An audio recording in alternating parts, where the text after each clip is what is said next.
to the Soul Infusion YouTube channel. This is another live. I'm just kind of popping up on these things and not really giving schedules to give people a chance. But at the same time, I feel like there's only a select few at this point that would come anyways. So if you catch it, you catch it when you catch it. And if that happens to be a year from now, so be it. All I know is I've been leaving trails of nuggets for years and years. So this is probably my most raciest thumbnail, and this is a very taboo subject matter. So I normally tread carefully with everything I speak about, but this is one I would doubly do so. And the reason for that is not just because of not ruffling feathers with like powerful players, because that's what I usually do when it comes to nutrition and fitness, when it comes to any of the big food industries, pharmaceuticals, etc., right? But for this topic, I'm going to tread carefully as well because people who know about this topic are very particular when it comes to information. So I want to make sure hi Luz. I want to make sure I'm very cautious in speaking about this properly. Some of these forums and subreddits are definitely bordering toxic. So I want to make sure I speak with certainty, and I'm not going to speak about anything that I don't either know through research or have done through experience. Okay? So, with that being said, I also want to begin by saying I am not a physician. I am not speaking about anything that is for sure. This is, again, what I have experienced and what I know through experience and research and putting the two together. Okay? Now, this is a topic I feel that is poorly studied. It's starting, I feel like there are PE vets that have been around since the 90s. And interestingly enough, I have been around since the 90s as well. However, that would be the equivalent. And again, anytime you hear me make a comparison between PE and working out, I feel like I have to put a disclaimer on all of these things because, again, the PE communities are very, very particular. So as soon as you say something that's like, oh, he doesn't know what he's talking about, that'll come out so easily here, right? Because this is a very protected subject matter.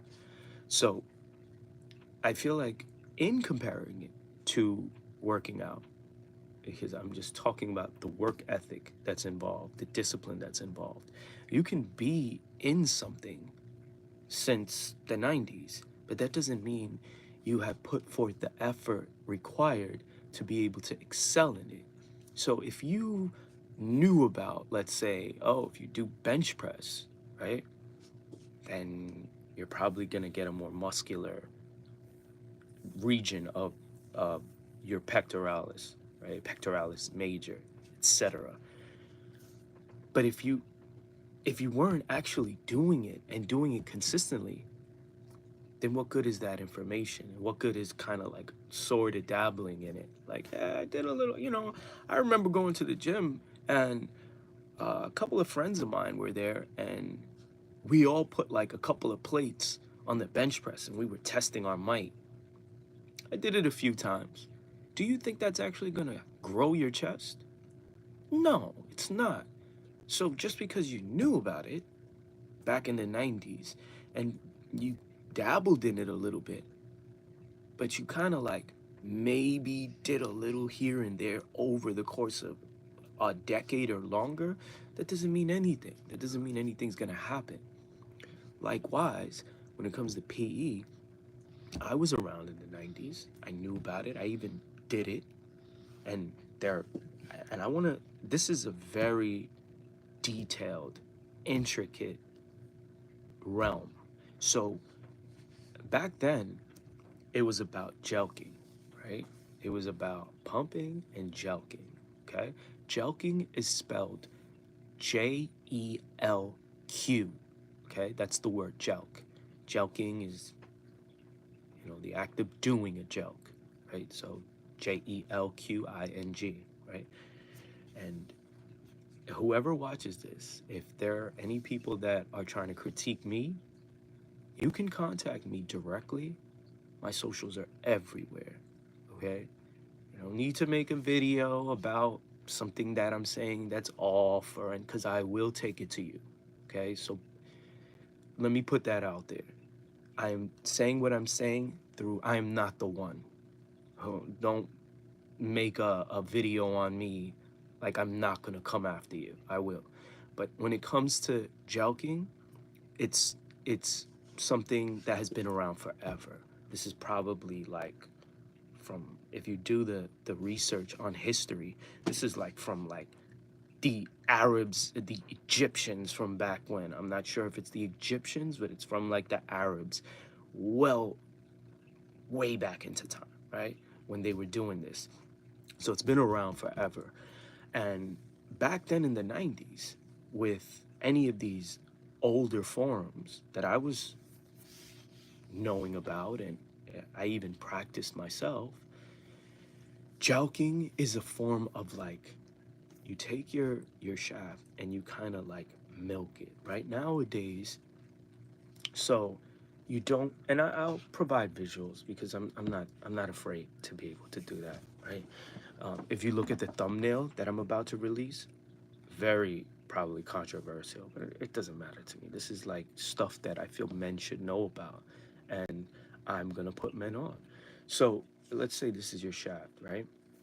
So back in the days, maybe we didn't have the information that we now do. So a joke would kind of be like a milking, right? Where you don't want to have a fully erect member, but you kind of want to have it up, but like somewhat soft at the same time, right? So you you basically, so back then we would just make like an okay sign, and we would just take a partially engorged member, and we would just from the base come up and just slowly push blood towards the glands or the top. Now, back then, even then, we knew not to come too close towards the head because there are so many nerves here around the ridge. I think it's called the corona ridge. And around that ridge of the glands, because those nerves exist, when you do this jelking motion, you don't want to come too close to those nerves because you will damage them. Okay, so we did know that back then. But nowadays, we also know that on the top of the shaft, there are these, like, if you've ever noticed, there are these big veins, right? Some of them, depending on, your individual shaft, may not be as pronounced as others, but those big veins, some people have one, some people have two, those are called dorsal veins, right? So back then, if we were doing these milks, which are called jelks, right? We were just doing this and we were careful not to hit the glands or the corona ridge, right? So we didn't damage those nerves up there. But now we know that you don't press this way because now you're going to damage those veins. And you don't want to put a lot of pressure on those veins because those will damage, that pressure will damage those veins as well. So now you have like a modified joke, or like, I guess they call them diamond. I don't do jokes anymore, but like you kind of grab it from the side, not like the okay grip from back in the days, but from the side, and you kind of do a gel that way. That way, you're kind of putting pressure on the two main, they're called corporal bodies. So there's the corpus cavernosum, right? So you have a tube here, and then you have a tube here, and then you have a tube at the bottom. The tube at the bottom is called the corpora spongiosum, right? And that houses the urethra, where you urinate out of, and fluid comes out of. Okay, so generally speaking, when you when you do pumping action, this may develop more. So if you've ever seen like an erect member, that from the underside, this part looks like this really kind of, um, it's almost like brolic, like this is like well pronounced. That's because the corpora spongiosum, that tube that houses the urethra, is well developed. And generally speaking, when you do like girth pumping in uh, a VED, or a vacuum erect device, and it's not too tight, so you have room, this part will probably develop more than anything. But when you're doing tight pumping inside of a vacuum erection erection device, or a cylinder device, which is a pump, then you may work these, what I was just describing, these two chambers, which are called the corpora cavernosum. Okay, so back to the joke. When you do a diamond like V joke, right? Now you're putting pressure on those two chambers, which is good for erection quality, aka EQ, and you're not putting pressure on those dorsal veins that I was talking about. So you're not going to damage that. Okay, so if this is a like predominantly manual type of routine, where you're not using equipment, you're not using a pump, which I just described, and you're not using an extender, and you're not using a hanger, uh, or any kind of like device that you gotta purchase, then this is the way you would. It's preferable to do a jump that way. So you're gonna do the milking motion in a modified V, or a diamond V shape. Okay, so you're not putting pressure on the dorsal vein. You're not coming too close to the coronal ridge of the glands. Okay, of the head. So that is a quick demonstration for jelqing. Right now, we now know not to damage both the head nor the dorsal veins, right? So that's how you do a jelq. I feel like a lot of people nowadays, it's so divided in these communities, as far as don't do a don't do a jelq. And then you have a whole subset of people that are like, jelqing is the best, and it's a powerful exercise. I'm kind of in between, because I made gains. And this is what I guess all the fellas want to know about, right? Like, when you were doing stuff before, what did you get? So anytime I did jelqing in the past, because I didn't have a pump, I didn't have like hanging device, I didn't have an extender, I didn't have an all day stretcher, I didn't have any of these things back then, and I didn't really know about this culture that well, right? So I just did jelqing, right? I did like these, back then they were like, called like balloon holds, where you get yourself up and then you hold at the base. So now, like, what happens when you hold a balloon at the base, right? This part gets like really stiff, right? So you hold the base, and then you kind of like squeeze hard, so your erection is like really strong, right?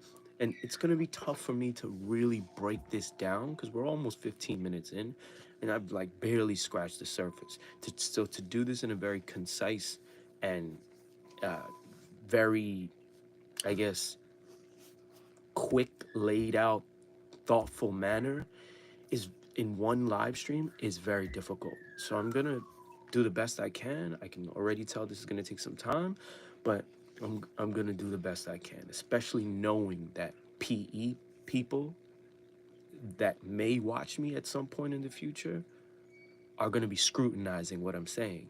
So, not that I can't handle that pressure, because I know what I know. And like I've already put the disclaimer out, come after me, I'm coming after you.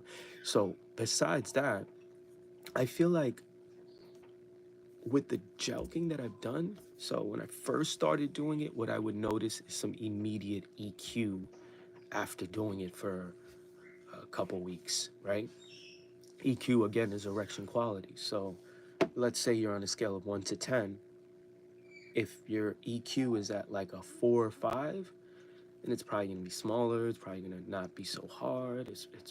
You're not going to feel so confident. But if your EQ is up to like a 7, 8, you're going to feel good, because it's like, and obviously when you're younger, like your EQ is just naturally, because of your hormones, etc., just youthfulness in general is pushing your EQ to be up 7, 8, 9, raging, right?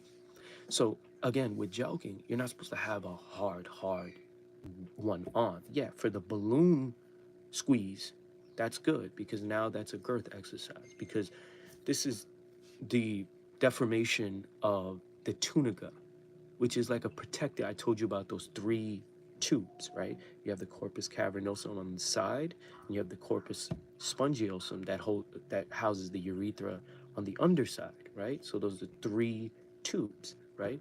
So there's a sheath that goes around it.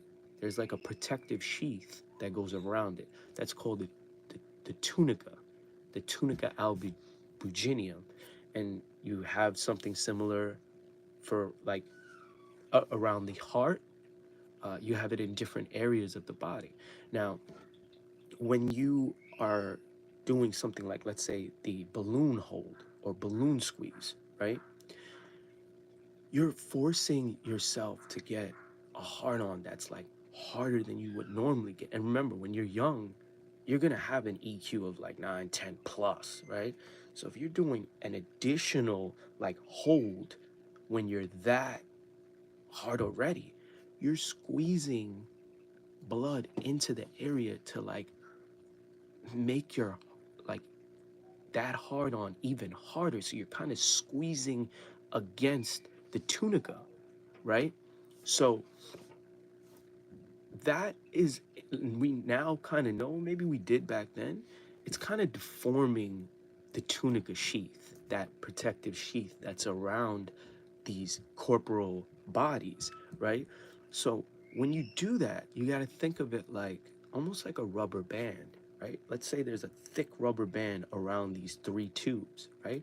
Now, if you squeeze a hard on so hard, you're kind of like opening up that rubber sheath, and over time it deforms it. So it's almost like the elasticity of it is like deforming over time, to where you want to kind of force it to not have that same type of like holding together strength, so over time you kind of like remove these like, whether they're collagen bundles, whether they're just how they're bundled in together, they kind of like loosen, okay? And then more blood can come in.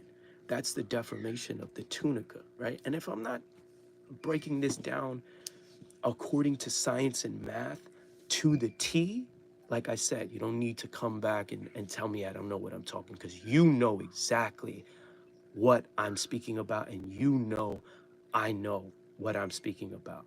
So don't get me on like semantics here, okay?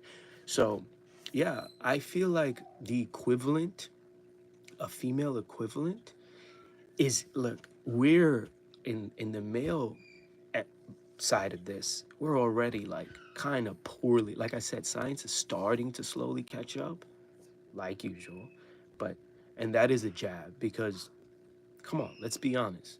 If you don't have like a fully like randomized clinical study, a double blind placebo randomized, like that costs money, and it takes, a lot of people to adhere to strict like calculated and measured protocols, then, and with the money involved as well, like they're not gonna, you're not gonna publish it, and you're not gonna like use it for every physician that's out there that can reference this publication. They're not going to do it. So we don't have that in on the men's side. So on the women's side, I feel like that's even like decades away from even being studied, you know, because like if we're referring to the clitoris, which is damn near like the female equivalent of the peanut area. So it's like very similar, you know? So can this happen? I feel like, yeah, I feel like something like this similarly can happen because they have pumps for women that are not only meant to be placed around the labial minor and major, but for the clitoris. So I feel like over time, if you're kind of deforming the tunica sheets, I'm talking about with the clitoris, there's probably a very good chance that like a woman that wants to grow her clitoris and make it bigger and probably more sensitive, and like it can get erect like quicker and larger. I wouldn't see why, if men can do it for their shafts and their glands, why it would be any different for a woman that have like, if you analyze the cross section or the makings of the clitoris, it's like it's damn near the same. These things that I was just talking about, you break down the clitoris and it's the same thing. So I don't see why it would be any different here, you know? So now I'm gonna quickly try, because again, this is, I know I have time. I could probably go into like an hour, 2 hours of breaking this down. But I kind of want to try and keep this as concise as possible, and just go into some of the things, right?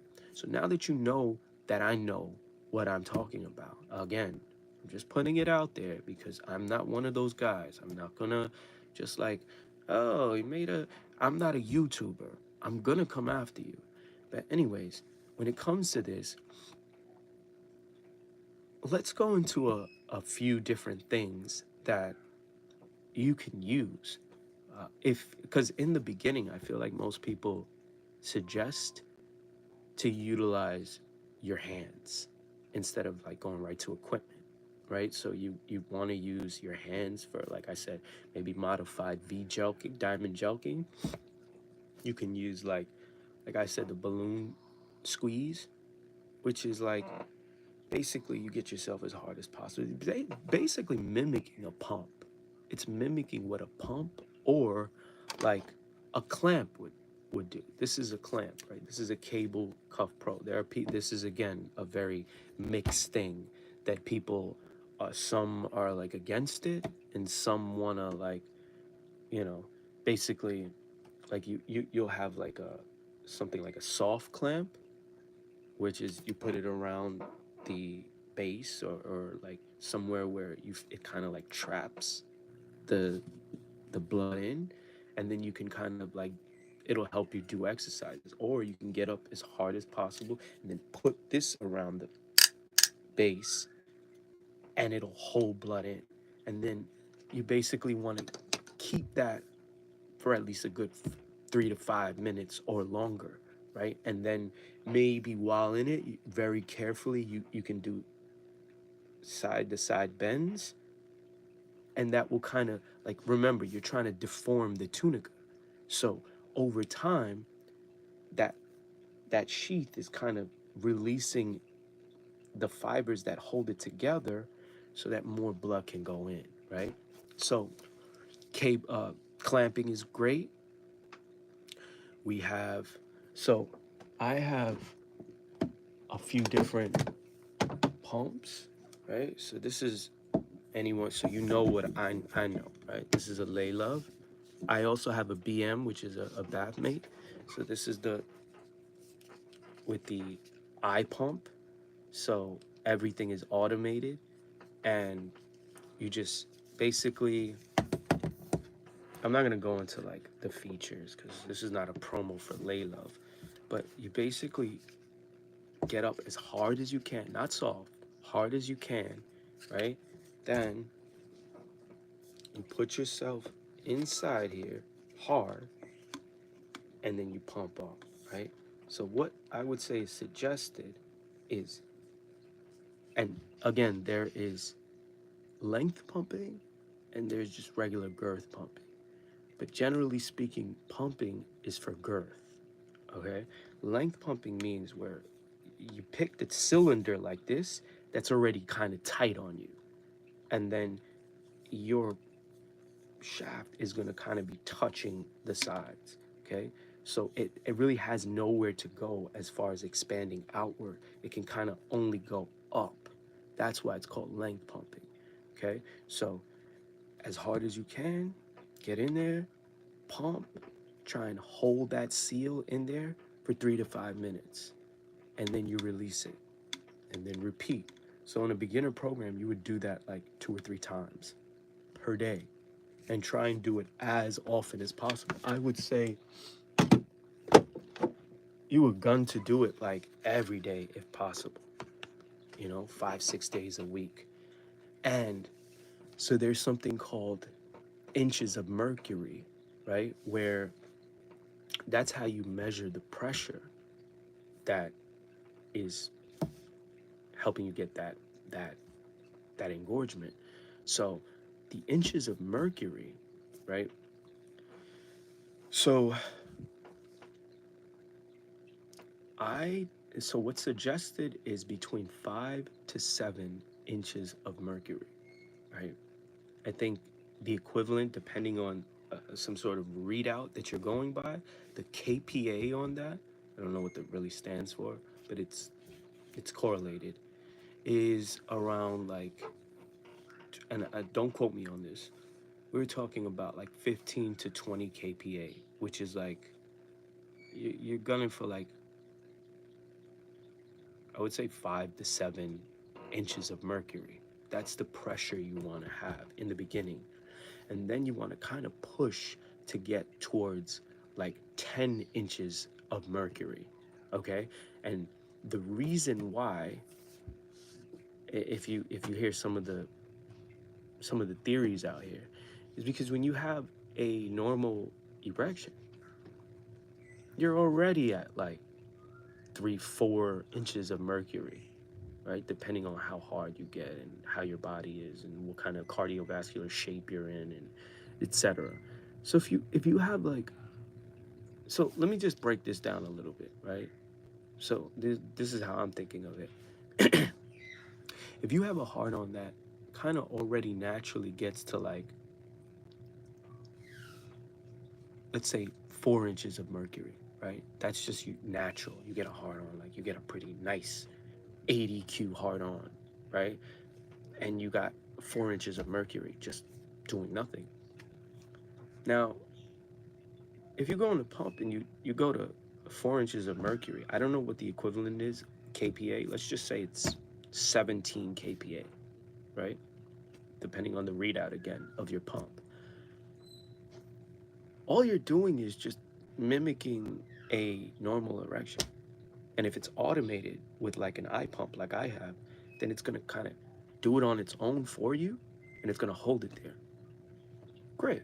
So now you're holding a 4 inch of mercury, or like a, let's say 17 kPa hold, but that's what your body does naturally.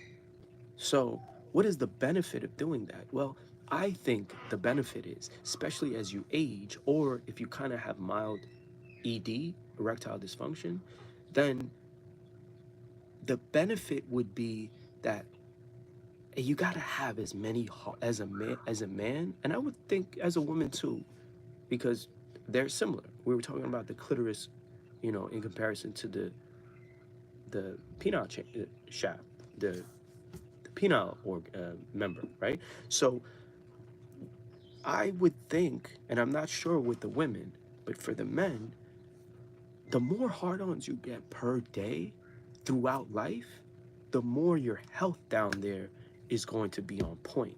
So the benefit of only pumping to what you are naturally able to do regardless is that you're in a routine, almost like a workout program of getting hard-ons regularly. And that's healthy because when you go to sleep, if you know or if you don't know, you have something called penile tumescence.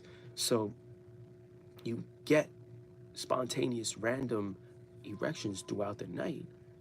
And that's your body's natural way of telling you, like, because erections are correlated to heart health and cardiovascular health. So if you stop getting morning wood, or you stop getting random erections throughout the day, and you stop getting random erections at night when you're asleep, it's not a good sign. So here's one way, because think about that. If you no longer are getting your teenage, young adult, spontaneous erections throughout the day, for every day that goes by that you're no longer getting those erections, use it or lose it, right? So you're not using it. So what do you think is going to happen? The health of it is going to go down. And if you no longer get those erections at night, use it or lose it, right? So if you tally all those up and you add all the daytime spontaneous erections that you are now no longer doing, and the nighttime erections that you no longer even know you're doing, and all those morning woods that you no longer get, every day that passes by and you're not doing that, here's the benefit of just doing a normal whatever your erection is. So like a 4 or 5 inches of mercury, or like let's say 15 to 18 kPa pump. That's why it would be beneficial, because at least now you're in a routine of like trying to get back erections that you're not getting naturally anymore. So you're retraining your body to at least kind of artificially bring that back into a consistency within your life. So that's going to bring back the health of that area. So it's not like being lost because you're not using it, right? So that's the benefit. However, the topic of discussion here, so that's great for penile health, but the topic of the discussion here is penile enlargement. So while we want the health of it to be great, especially as we age or if we have some sort of mild ED, how do we get it bigger? So this is where it goes into the inches of mercury should be more than just what you do naturally. So you shouldn't just be pumping to like 4 to 6 when your natural erection is 4 to 6. You should be pumping again. Remember, tunica deformation, right? So you want to like stretch that out so that more blood can flow in. So instead of going 4 to 6 or 5 to 7, you want to eventually get it to like 10 inches of mercury, which is the equivalent of like 30 kPa, 31 kPa, 33 kPa, 35 kPa, 40, damn near upwards of 50 some guys could do because they're at like 12, 13 inches of mercury, right? So you got to tread very slowly and gradually and carefully when you do that, because you don't want to get blisters. You don't want to, believe me, I know from experience, you don't want to, you don't want to do too much too fast. It's like working out. You do too much, you're gonna injure yourself, or you're gonna like be over sore, which is not helping you because now you can't go back to the same workout for a while because you got to heal up, right? So you want the inches of mercury to be more than what your natural erections are, so that you can force growth. Okay, so that's I would say, and so that is what you do for kind of tunica deformation through like an expansion utilizing blood flow that is kind of artificially coming in, right? And when it comes to clamping, you're doing something very similar, but it's kind of like this is like you're using a tourniquet, right?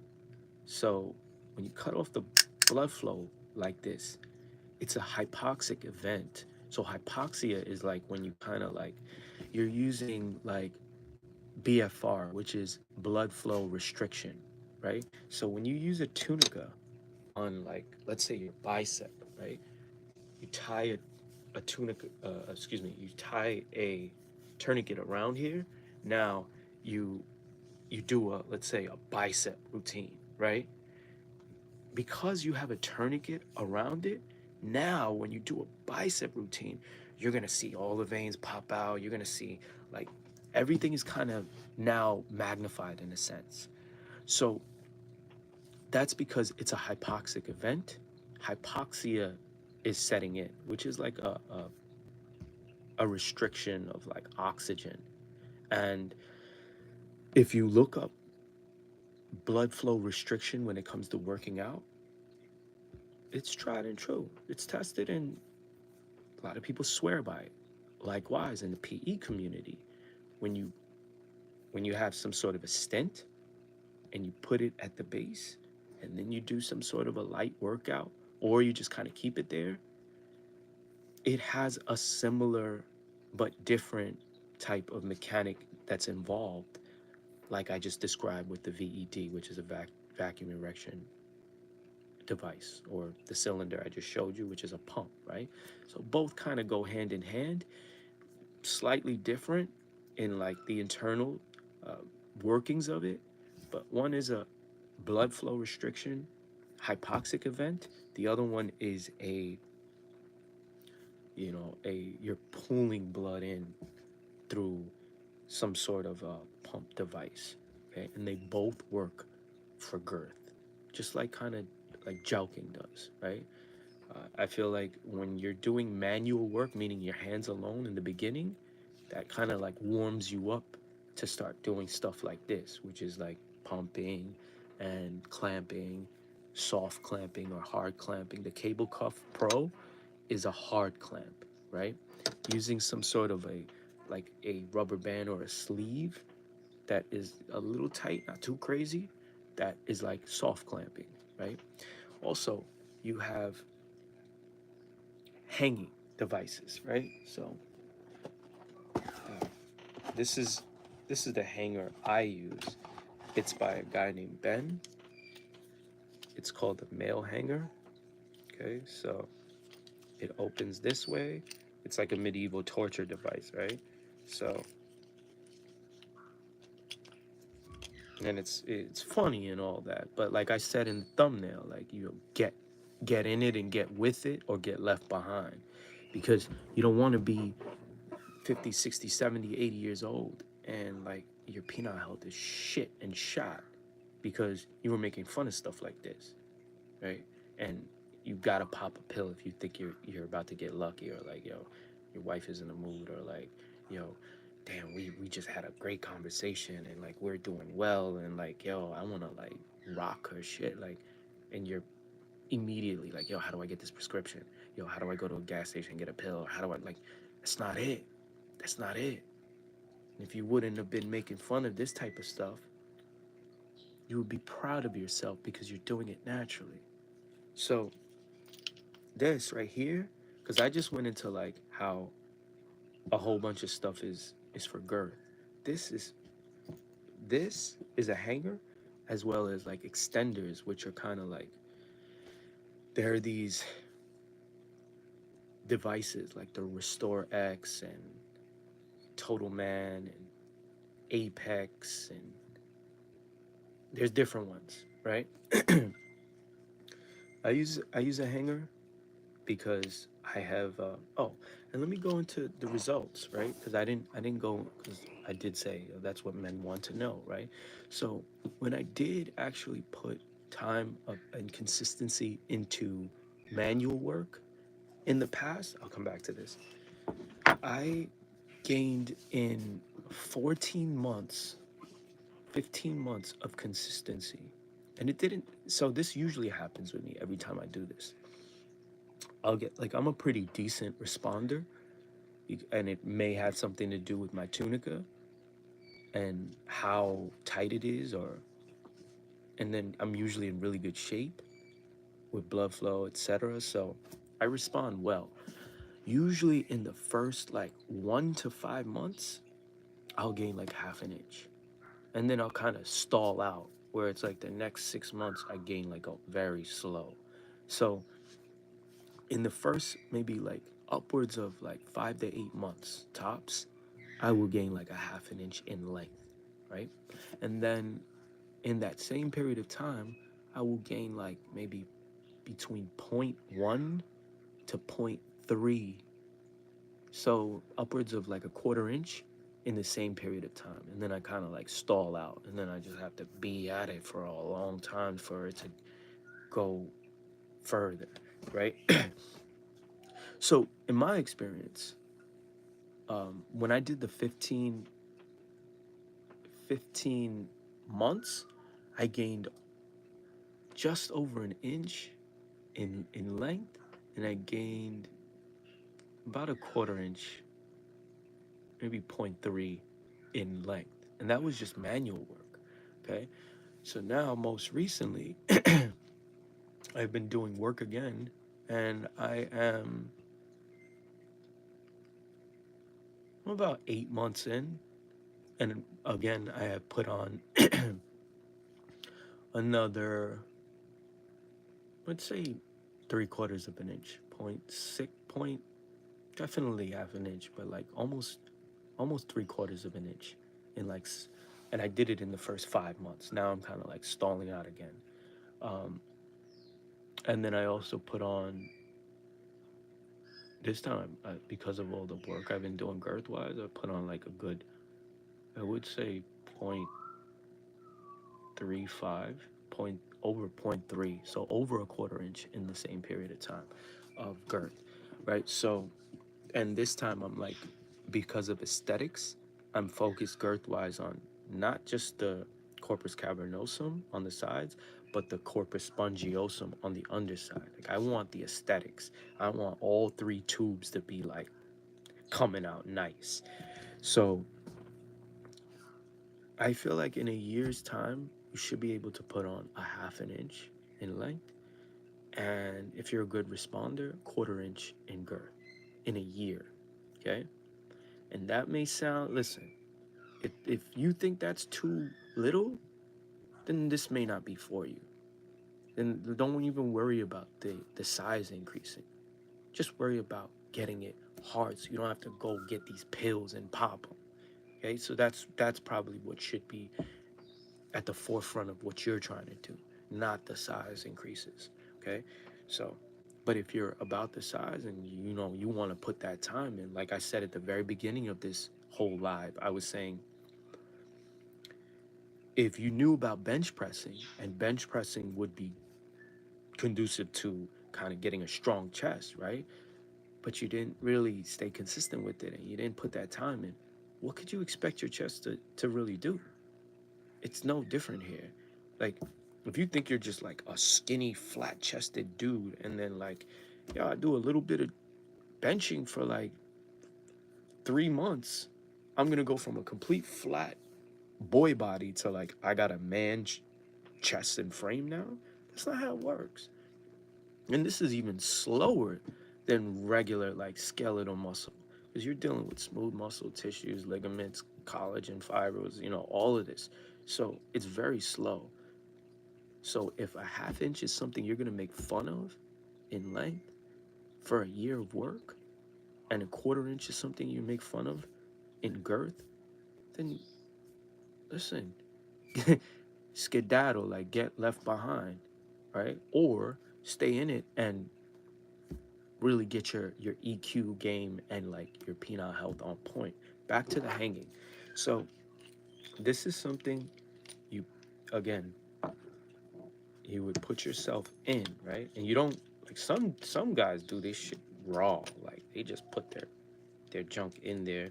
But like, I follow Ben's advice. I'll wrap with like an ace bandage, and then like with like this rubber that goes around, so that it not only is protected, but it's like there's a good grip on it. And then once that's all wrapped, then put this in there, tighten it,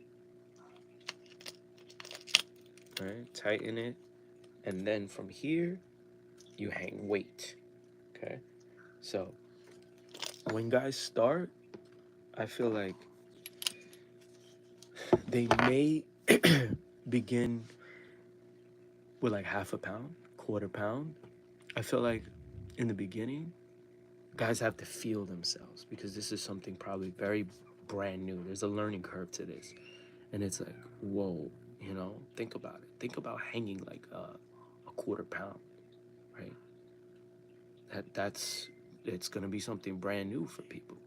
And I feel like we, especially as men, if this is something you want to work on, then you gotta get all that like immature like making fun of this type of stuff out of your mind and be open-minded and do the research. Like I said, science is finally catching up, so you have some published studies now that are out on the efficacy of what's happening here. So when it comes to hanging, this is purely a length exercise. So yeah, it's a stretch. It's a stretching type of routine, and over time, it gives you length. But you definitely need to get with it. But I feel like there is anecdotal evidence that is showing that it also increases girth. So I feel like we are not 100% sure because just like the clitoris, we have no idea. But when it comes to this, because there's so many men that are in it, right? I feel like I want to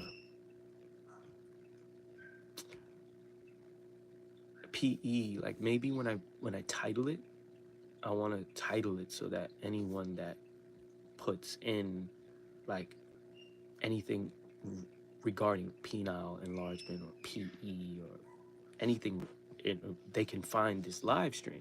That would be cool, because I feel like I'm going in depth here and breaking stuff down so that like more questions can come, and then maybe guys can be like, do another one of these. Like, can you talk about this a little bit more? Yeah, I can, because I live this. Like I'm in this. Like, and now, not only am I like dabbling in and out, jumping in and out of it, no, I'm in it.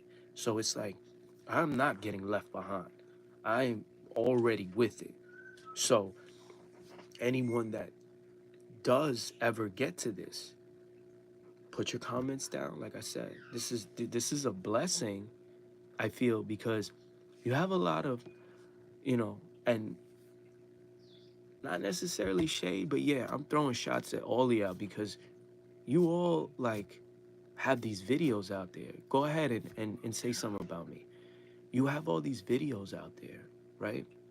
But you all are selling shit. Not only are you selling shit, so you have like ulterior motives, right? And yeah, you could word it however you want to word it. Like, yeah, I am selling.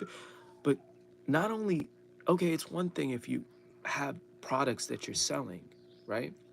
But not only that, you don't even answer people's questions without charging them. Like you'll have like a Patreon, or like you'll have like paid coaching, or like, listen, any of y'all want to ask me questions, I am not charging anyone for anything. You got a question for me? Put it down in the comments. Unlike them, I'm going to respond to all of it. And this is a blessing because like nobody's watching. So all these comments that could potentially come, I can easily answer them. And I'm not charging anyone. There's no Patreon, there's no products. I'm not affiliated with anyone. I won't be affiliated with anyone. And I don't really care if this channel right here gets demonetized. I'm not even in a position to be monetized. And even if I was, it wouldn't matter to me because I'm not trying to make money off of this. So ask away, ask at the comments. This is Soul Infusion. You can go to IG. There's a website. You can, Soul Infusion everywhere. You can just reach out, ask questions. Unlike everyone else, I'm not the one that's trying to like gatekeep information, you know? So while I'm here, make sure if you really want to know and you really want to put that effort in, reach out. I will I will do what I got to do in doing my best in being able to answer any of these questions.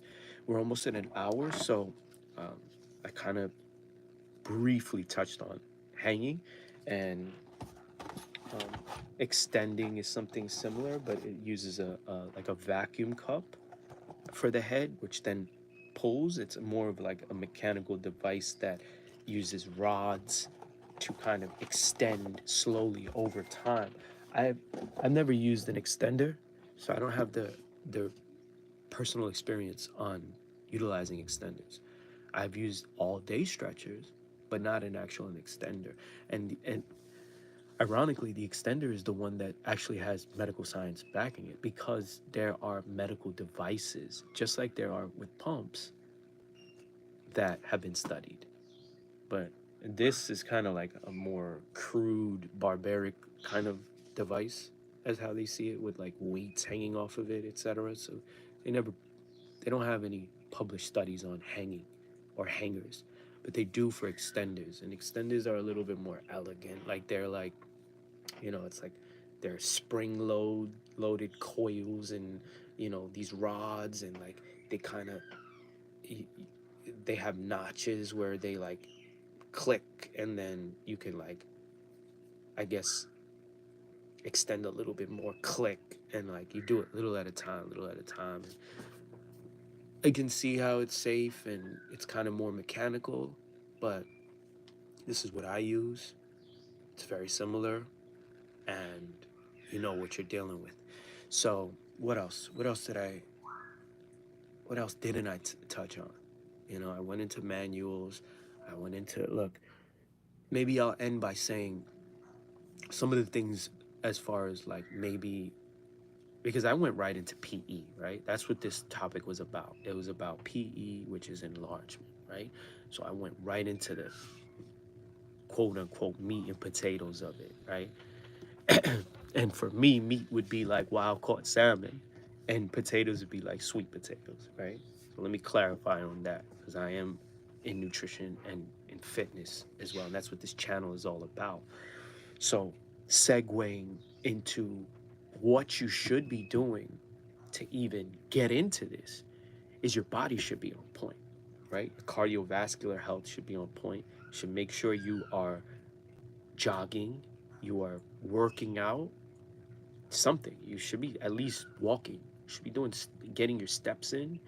Your heart health should be on point. Your body fat should be down, right? There's no reason why you have like a thick fat pad and you have like over an inch of fat around your pubic region, and then you're working PE, like trying to get your joint to be longer and thicker. Like, no, homie, get your fat pad down so more is out, because it's attached to your pubic wall. So the more your belly comes out, the more that thing shrinks. It's not actually shrinking, it's just inverting in a sense. It's going in because the fat is pushing out. So get rid of the fat.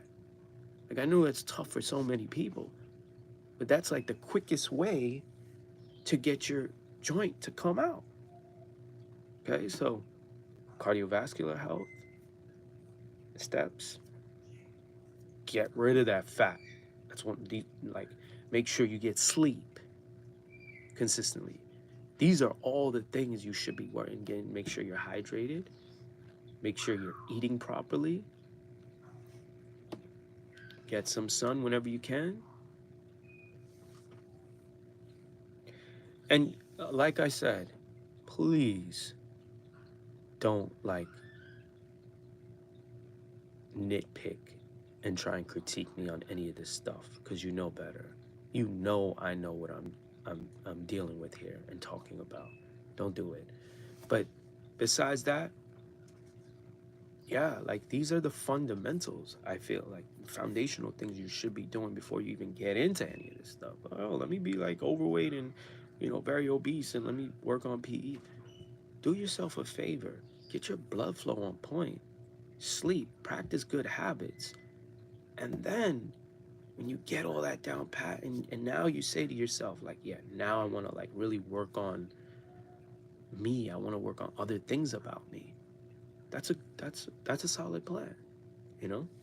I'm just trying to make sure like this was very thorough and I covered a lot of things. I'm not gonna go into like surgeries and fillers and any of that stuff because